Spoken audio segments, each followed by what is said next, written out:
Musta mga kabayan? Hello, fellow countrymen!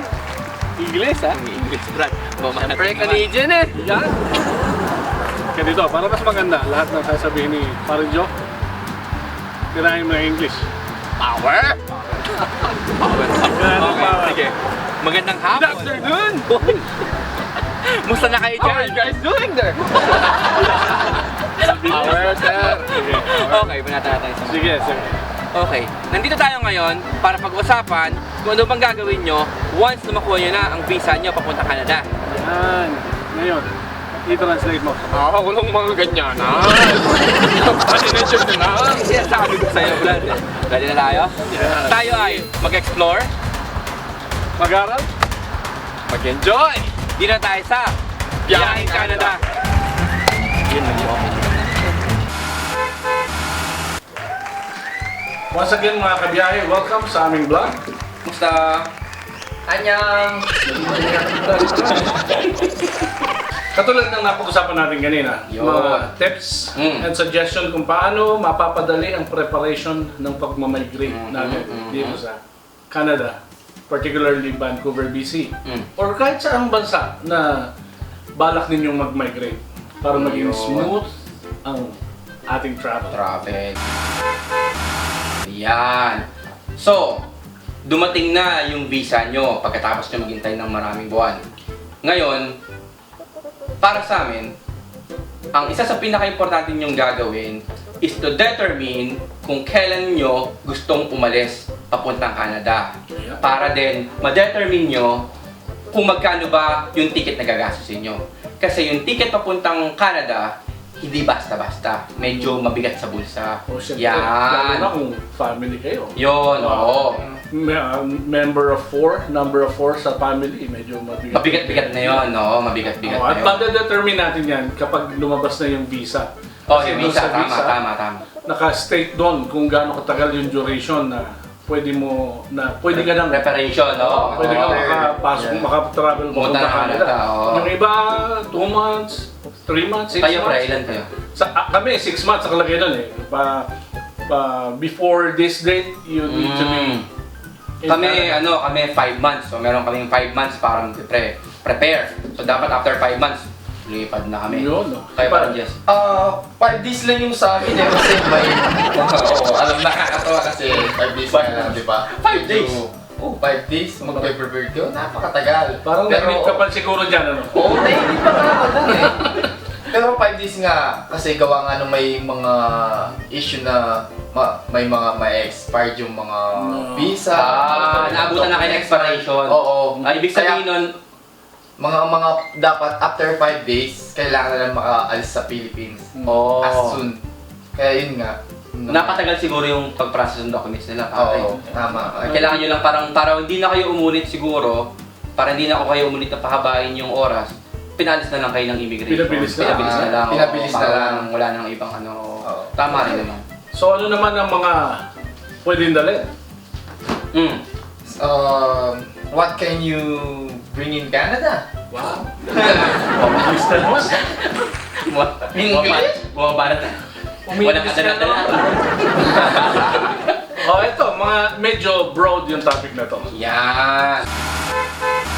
So, meron kasi mga bagay na dadalhin natin na feeling natin importante, Yun. mahalaga sa atin, pero hindi Yeah. naman pala natin mapapakinabangan. Tama. Damit, Damit. baka akala natin lahat ng mga shorts, yung mga sandals, or yung mga summer clothes natin mapapakinabangan natin lahat.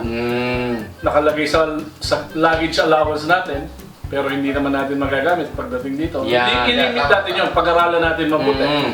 Yung mga lalaki, gaya ng mga albums nung araw, lalaki na Yeah. album natin. Di ba? May mga box pa, may bag pa. Ngayon, pag yun ay nilagay natin sa bagahe, wala na tayong ibang madadala. Oo. So I suggest, baka pwede nyo i-scan, put it into Lagay sa USB, USB. Yeah. lahat ng mga memories na yun. Dahil kasi siyempre, for sure, migration is like a permanent decision. Yan. Oh, Tsaka pre, magdadagdag regarding ka. dun sa regarding dun sa mga damit. Mga kabayan, yung mga damit kasi, iba na kasing weather dito eh. Sa atin kasi yung mga damit medyo maninipis kasi nga mainit, di ba? Oo, okay. Pagdating sa Canada kasi, kung bago pa kayo, ultimo sana dito maginaw para sa inyo. Ayun. Yon. Yun na, Kaya limitahan nyo na lang yung damit. So ayaw nyo naman sigurong buong box damit lang laman. Di ba? Oo. Yun. So yung mga iba pa ng mga mahalaga, jewelries. Jewelries, kailangan nyo yan, pa. jewelries. Mga, ano pang, kung may mga, ano tawag dito, mga valuable things kayo. Yan. Dokumento, lahat ng mga documents nyo, married, birth, Yan, yan. kailangan Oo. original. Alam niyo naman sa atin, mga red ribbon pa, Yan. authenticated. Dalhin nyo lahat yung documents na kailangan. Oo. Yung sa Ayun, nasa inyong tabi mo. tingin, sa inyong palagay, ipapakinabangan nyo at hahanapin Mm. pagdating nyo dito. Mm-mm. At ano pa, yung luggage allowance natin. Mm-mm. Kasi nga, limitado. Mm. Iba-ibang airlines, iba-ibang Tama.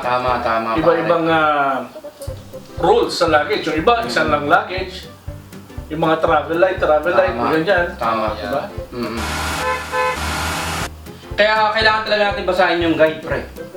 Di ba? Oo. Oo, just you can guys click below kung may mga question pa kayo. Just click below. Yan. Click below. Ayan. Nasa baba lang yan. Makikita nyo rin. Yan. Yung official guide na yon galing mismo sa Canadian Immigration. Yan. Mm. Pagdating naman dun sa luggage, kaya nga pre, yun nga yung sinasabi ko sa inyo mga kabiyahe. Pag kayo pre bumili ng ticket, doon na tayo para sa Philippine Airlines. Magagaling ng pinagaling. Pag yan lumapag, Canada! smooth na smooth yan pare. Oo. Walang tunog, tol. Philippine Airlines, dyan na kayo bumili ng ticket. Mukhang nakadali kayong dalawa ng sponsor dyan. Ano yan? Natural lang yan, sir. Oo. Yan. Alright, so every airlines Yun, oo nga pala. Iba-iba ng luggage allowance. Kaya nga, Philippine Airlines, meron kayo. meron kayo dalawang box. Oo. 23 kilograms. Pero huwag niyo munang ilagay sa 23. Mga 22 lang pag dinala sa airport. Dalawang box, carry on. Tsaka, especially dun sa mga first time flyer. Ano ba tawag ito? Straight ba yan? Direct. Direct. Wala na kayong iisipin. Direct flight. Pag upo, Oo. hindi pa. Pag upo, diretso. Diretso na. Yan. Eh kung gusto nyo naman dalhin lahat, magbabayad nga lang kayo. Di ba? Man, bre, masyadong Oo nga, yun nga eh. Yun, masyadong medyo malaki pa rin. Yes. Merong extra. Kaya, Yeah. pag kayo nagtimbang kayo, huwag niyong sagarin ng pinaka-limit. Gawin nyo, halimbawa, 23. So, gawin nyo lang mga 22 para pagdating nyo ng airport, yung pala timbangan nyo, iba sa timbangan nila. At least safe kayo. Kasi mahal pa rin. Mga magkano ba, Brad? Yung pag sumobra ka sa kilo? Parang $100 per Yo! Per pound. Per pound? Masakit sa bulsa yan. Hindi ako sure, pero sigurado ko lang mahal. Mahal, oh, masakit. Alam ko masakit sa bulsa. Oo. Kaya yan yung mga dapat nating tandaan. Yan.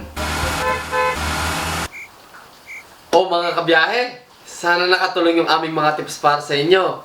At abangan nyo pa yung aming mga susunod na paparating na mga videos. Yun. In addition to that, Mhm. lagi nating tandaan, wag na tayong magdala ng mga alam natin na bawal na magiging dahilan ng posibleng problema sa airports. Tama. And sisikapin namin na gumawa pa ng mas makabuluhang mga video, mga vlogs na makakatulong at makapagpapakita ng magagandang places dito. In particular sa Vancouver, BC. Yun. At saka, abangan nyo rin yung sa Pidos. Kasi dun sa Pidos, sasabihin sa inyo yung mga do's and don'ts. Yeah. So marami rin kayong makukuha ng tips doon. So once na matin kayo nun, marami rin kayong matututunan na iba't ibang bagay Tama. na mga gagawin nyo pag nakarating na kayo, tsaka bago kayo umalis ng bansa. Okay? So tandaan natin, hindi masama ang maagang paghahanda. At huwag natin kalimutan mag-like, Subscribe!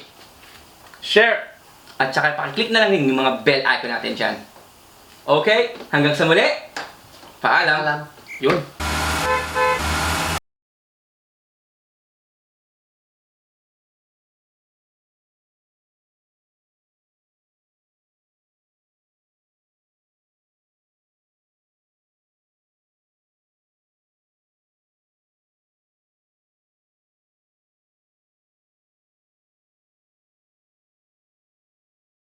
kung ano bang gagawin nyo once na makuha nyo na ang visa nyo papuntang Canada.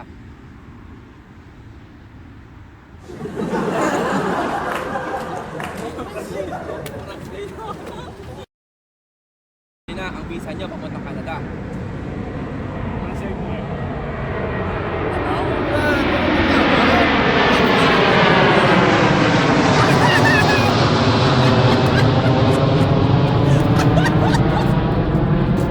Malakas yun, Brad! Rinig na rin. Kasi, para.